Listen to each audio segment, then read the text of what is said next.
দলের সাইনবোর্ড বিক্রি করে যারা অসামাজিক কাজে লিপ্ত হয়ে দলের ক্ষতি করছে, তারা কিন্তু বিরোধী দল ভিন্ন মতের তুলনায় বিরাট ক্ষতি করছে। বেশি ক্ষতিটা কিন্তু তারাই করছে, কারণ আপনি বিরোধী দল বা ভিন্ন মতের বিষয়গুলা বুঝাইতে পারবেন, এটা সাধারণ মানুষ বুঝে, কিন্তু এটা রাজনীতি, এটা হচ্ছে রাজনীতি, বুঝে মানুষ। কিন্তু যারা দলের সাইনবোর্ড বিক্রি করে দলের ট্যাগ গায়ে লাগিয়ে বিভিন্ন অপকর্ম অপরাধের সাথে জড়িয়ে দলের ক্ষতি করছে, এই ক্ষতিটা কিন্তু মারাত্মক লেভেলের হয়ে যাচ্ছে।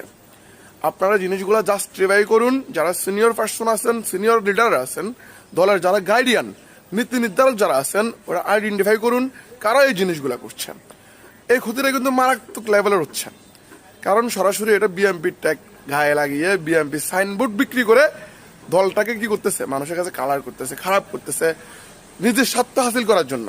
কিছু অর্থলোভী মানুষ নিজের স্বার্থ হাসিল করার জন্য আজকে উঠে পড়ে রাখছে, টাকার লোভে পড়ে, অর্থের লোভে পড়ে দলের কথা চিন্তা না করে কি করতেছে, দলটাকে শেষ করে দিচ্ছে, অপরাধের সাথে জড়াচ্ছে, অপকর্ম করতেছে, মানুষের ক্ষতি করতেছে।